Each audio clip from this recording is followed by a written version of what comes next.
Rasulullah Muhammad Sallallahu Alaihi Wasallam. Yang kami hormati ibu-ibu pimpinan cabang Siasa Kabupaten Gresik, kepada yang kami hormati ibu-ibu pimpinan cabang dari Ujung Maka sebagai tuan rumah, dan yang kami cintai dan kami banggakan di jajaran pimpinan daerah Asia Kabupaten Gresik. Untuk kali ini akan kami sampaikan bahwa untuk semua sudah dapat surat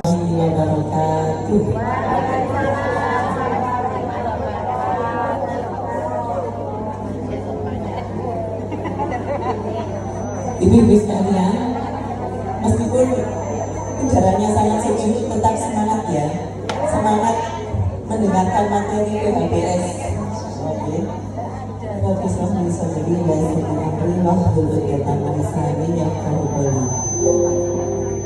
Alhamdulillah ibu sekalian, sesi acara selanjutnya yaitu PHBS, yaitu perilaku hidup bersih dan sehat.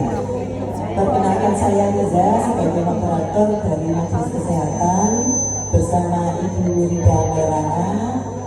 Ini sebagai penyampaian materi, beliau sebagai sekretaris dari Majelis Kesehatan Pimpinan Daerah Asia.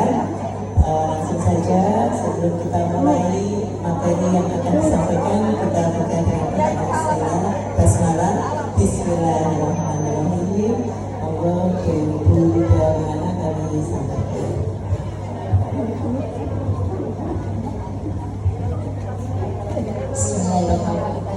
Assalamualaikum warahmatullahi wabarakatuh. Alhamdulillah wa syukurillah, la haula wa la quwwata illa billah. Asyhadu an la ilaha illallah wa asyhadu anna Muhammadan abduhu wa rasuluhu la nabiyya ba'dah. Yang saya hormati ibu-ibu pimpinan harian pimpinan daerah Aisyah Kabupaten Gresik, Badan Pembantu Pimpinan dari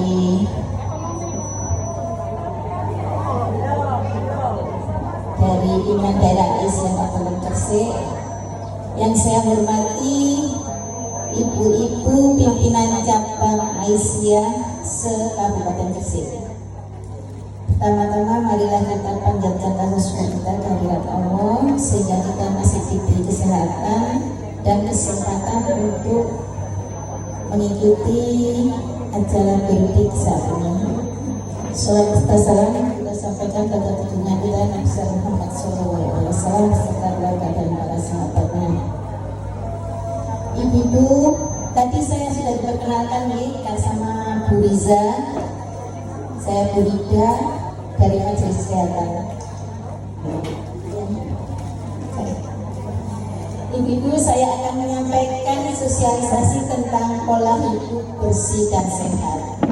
Pola hidup bersih dan sehat ini merupakan salah satu program Majelis Kesehatan prioritas yang disampaikan pada rapat kerja wilayah pimpinan daerah Aisyah.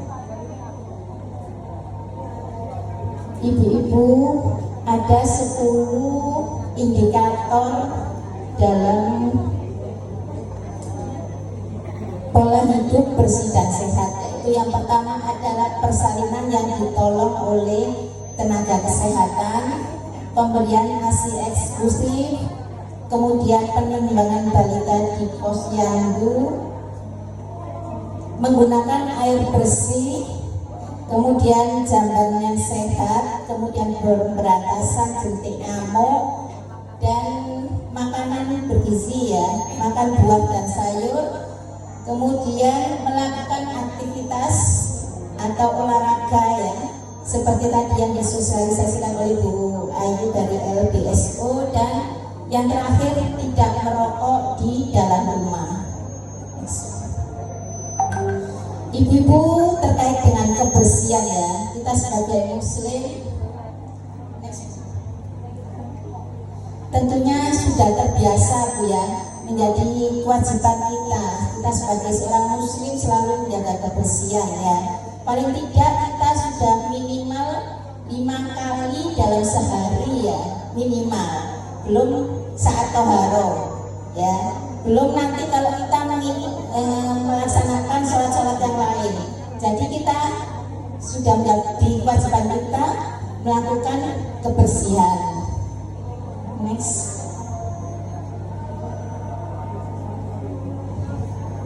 Dalam Al-Quran surat Al-Baqarah ayat 222, Inna woha a'udzubillahi minasyaitonir rajim, Inna woha yuhibbut tawwabina wa yuhibbul mutatahhirin. Di situ sesungguhnya Allah mencintai orang-orang yang bertaubat dan mencintai orang-orang yang membersihkan diri. Itu Bu ya. Di dalam Al-Quran sudah disebutkan. Jadi kita sudah melaksanakan kebersihan. Next. Dari hadis Al-Baihaqi, Al-Islamu nadifun fatanadzafu fa innahu la yadkhulul jannata illa nadif. Ya. Dari hadis-hadis itu kita implementasikan Bu. Jadi kalau kita menjaga kebersihan, kita melaksanakan kebersihan dalam kehidupan sehari-hari, kita juga harus menyediakan fasilitasnya. Contohnya tadi air bersih juga kita harus menyediakan. Kemudian kalau kita membuang sampah, kita mengadakan membuang sampah dalam menjaga kebersihan. Jadi kita juga harus menyediakan fasilitasnya. Jangan kita ngomong harus menjaga kebersihan, buang sampah ke tempatnya, tapi tidak menyediakan fasilitasnya, tempat sampahnya. Seperti itu. Next, Mbak. Ya, kemudian menjadikan lingkungan kita bersih dan asri. Next, Mbak. Terkait kebersihan, termasuk contohnya membuang sampah, itu terkait seperti kita tuh perilaku ya. Makanya kita mendidik anak-anak kita, mendidik perilaku mulai dari awal, sejak dini, mulai kecil sudah dibiasakan membuang sampah ke tempatnya. Kalau kita itu perilaku kita itu sudah nggak terbiasa dengan hidup bersih, untuk merubahnya itu akan sulit, ya. Merubah perilaku itu lebih sulit daripada menanamkan sejak awal. Jadi mulai saja ibu guru di PAUD tentunya akan mengajarkan perilaku hidup bersih dan sehat. Ini tentu saja dari perilaku itu adanya pengetahuan, itu tahu tidak cara bersih itu tahu tidak, kemudian kita melakukan sikap kita bagaimana, mau apa tidak mau, dan melakukan tindakan. Saat melakukan tindakan itu adanya kemampuan dalam melakukan kebersihan. Di samping itu ditunjang adanya sarananya. Next. Nah ini begitu sulitkah mengubah perilaku? Sangat sulit Bu.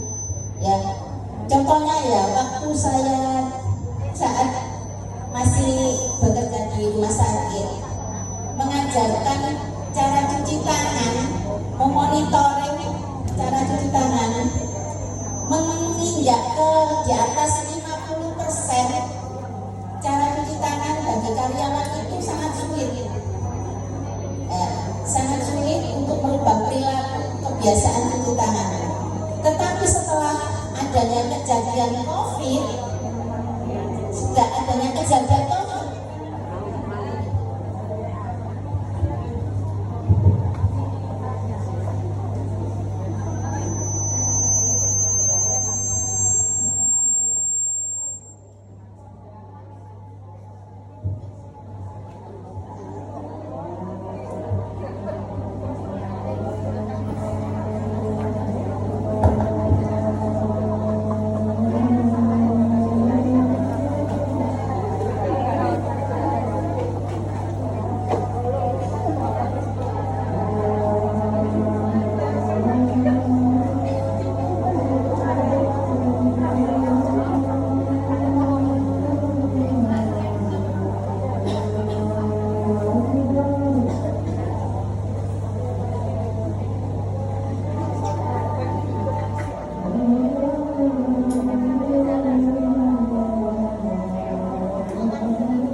Saya lanjutkan ya.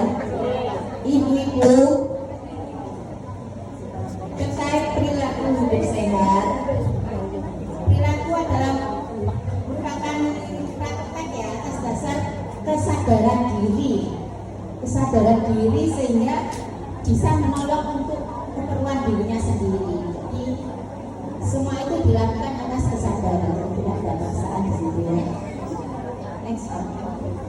Ada 10 indikator tadi yang saya sebutkan ya.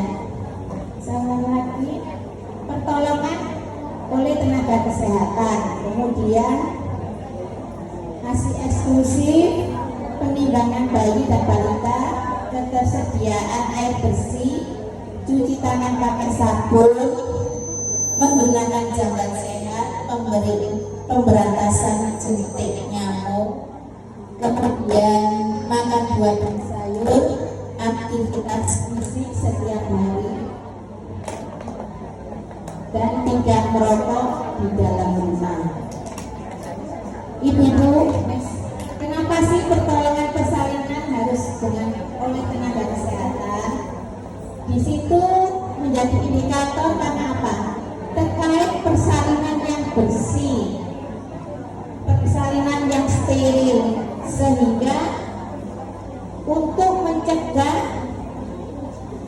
terjadinya tetanus neonatal atau kejang pada bayi karena pertolongan yang tidak bersih, sehingga bisa kuman itu di situ kan saat persalinan kan ada pembuluh darah yang dibuka ya, antara pembuluh darah bayi yang nyambung ke pembuluh darah ibu atau lewat tali pusat itu kan dipotong sehingga ada pembuluh darah yang terbuka.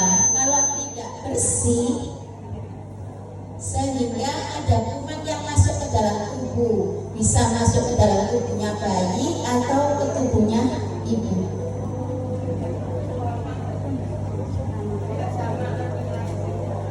Oh ya.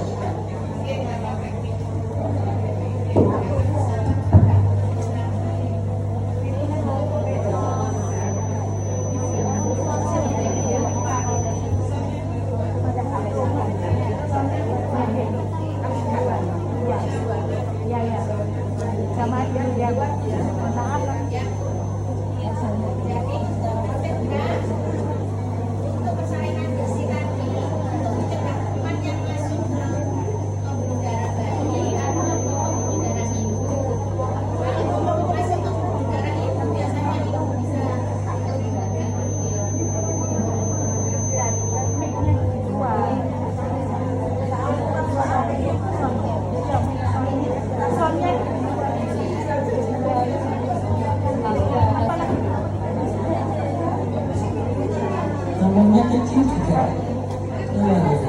Sama yang luar dimatikan, nah yang dalam aja.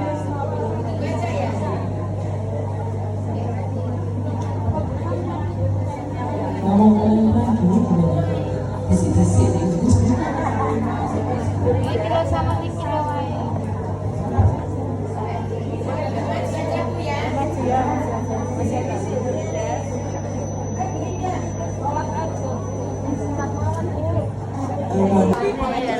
Kenapa diberikan sedini mungkin pada anak-anak kelas 5 atau kelas 6? Dari penelitian ia diupayakan karena anak-anak belum tersentuh oleh dunia luar, belum pernah melakukan hubungan seksual, sehingga belum ada sel-sel yang berkembang, sehingga dapat sedini mungkin dicegah supaya tidak terjadi kanker leher rahim.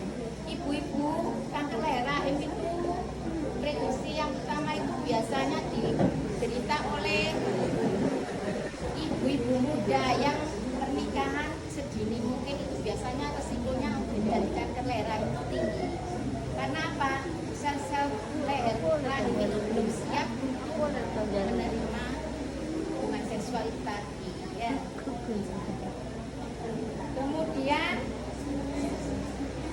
Faktor yang keempat, tersedianya air bersih. Ya, tentu saja ya, air bersih sangat dibutuhkan untuk kehidupan kita ya, dalam segala, terutama dalam menyediakan makanan perlu air bersih ya. Syarat-syaratnya air bersih yaitu tidak berwarna, tidak berbau, tidak berasa ya, tidak mengandung kuman.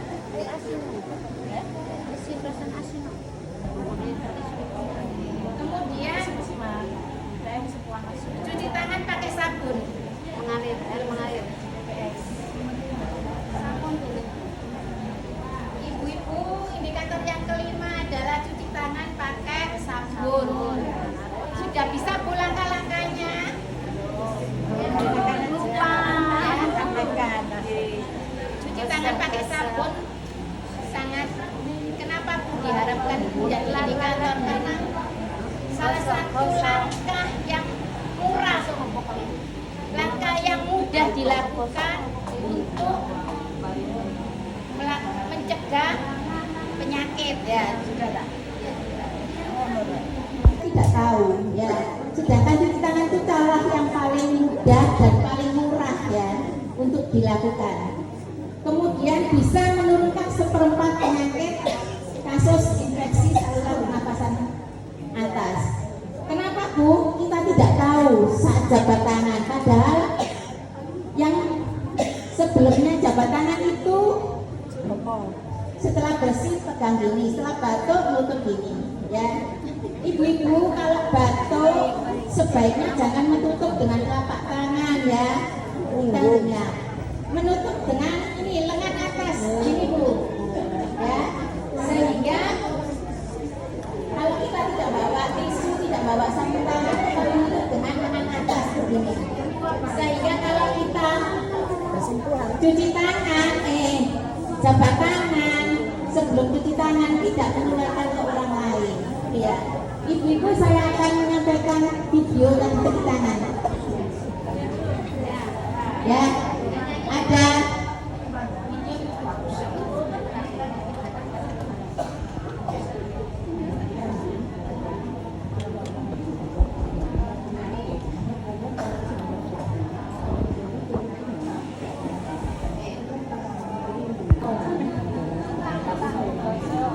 Ibu-ibu, ini adalah video promosi cuci tangan yang dilakukan oleh Rumah Sakit Muhammadiyah Gresik ya.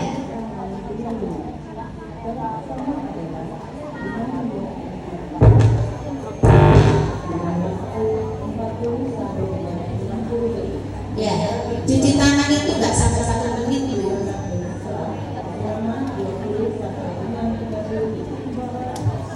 40 sampai 60 detik menggunakan airnya.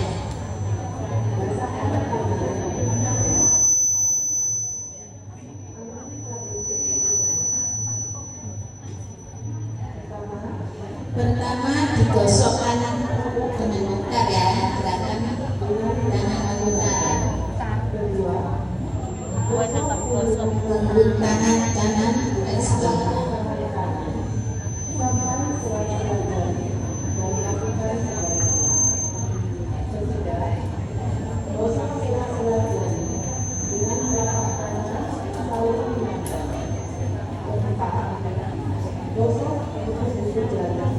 Saling kunci ya, kuku jari.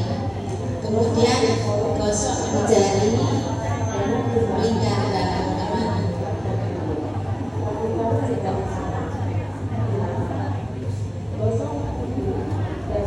Nah, ini kuku jari juga dibersihkan ya, supaya tidak nyelempit kumannya ke ujung jari gitu ya. Kemudian dibilas.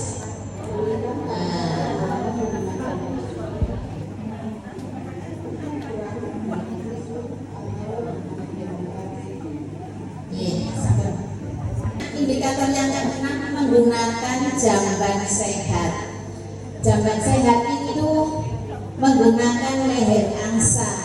Tidak harus yang mewah, yang ada tombol pencetannya Bu ya. Tapi meskipun yang jongkok itu yang ada penampungan airnya ya. Kenapa Bu yang ada penampungan airnya? Itu sebagai barier ya, sebagai supaya kuman yang masuk situ tidak keluar, tidak ke udara kembali ya, jadi tidak refleks keluar. Kemudian supaya tidak ada binatang-binatang seperti kecoa dan sebagainya itu kembali ke atas ya. Kemudian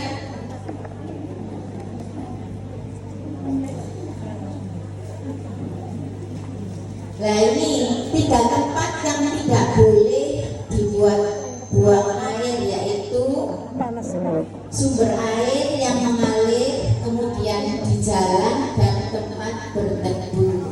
Itu ya Bu ya. Hadis riwayat Abu Dawud dan Ibnu Majah. Demam berdarah, diare. Nah, terkait pemberantasan jentik ini, risiko terjadinya penyakit demam berdarah karena apa? Nyamuk Aedes aegypti itu sering bersarang di tempat-tempat penampungan air. Paling tidak kalau ada penampungan air itu minimal dibersihkan 1 minggu sekali ya. Kalau tidak harus tertutup ya. Kemudian barang-barang bekas yang di luar rumah jangan sampai menjadi genangan air Bu, kalau tidak perlu dibuang atau dikubur. Kemudian indikator yang ke-8 adalah makan sayur dan buah. Ibu-ibu, kalau dulu saya makannya, kalau orang Gresik ya, banyak yang tidak suka sayur ya. Senengan itu soto, rawon ya, tidak ada sayurnya ya. Nah, sekarang ya, rencana gulai ya. Karena apa Bu? Makanya postur tubuh saya sekian. Ya, kurang sehat ya Bu ya. Ya, sekarang itu indikatornya adalah makan sayur dan buah. Ya. Konsumsi minimal 5 porsi komposisi sayur dan buah dalam setiap hari. 2 porsi sayur dan 3 porsi buah atau sebaliknya.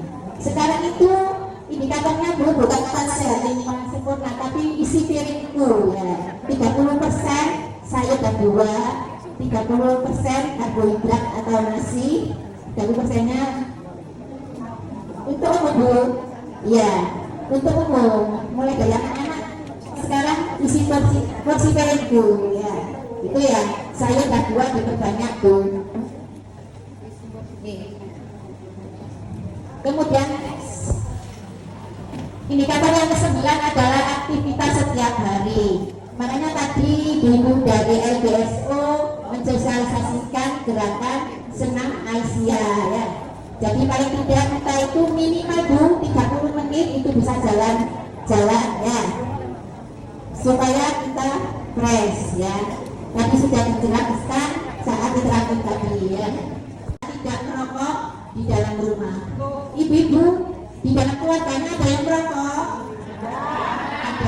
Ada. Ibu pernah dengar vape? Ya, kira-kira sama enggak sama rokok Bu? Sama Bu ya, karena kandungan kimia juga itu lebih, nikotinnya juga itu sama. Ya, vape itu sama dengan merokok, bahayanya juga sama Ibu ya. Ya, kenapa kok dilarang merokok dalam rumah Bu? Karena si perokok dan yang perokok pasif, kalau ada yang merokok di dalam rumah berarti yang tidak merokok itu sama saja perokok pasif Bu. Namanya perokok pasif, tidak merokok tapi menghisap asap rokok. Nah, resikonya itu sama Ibu ya. Resiko terhadap kesehatannya itu sama. Minimal itu biasanya yang diderita perokok itu sesak nafas ya, rata-rata itu sesak nafas. Kalau ibu-ibu tahu ya, biasanya ada yang di ronsen, Bu ini parunya molor, memanjang.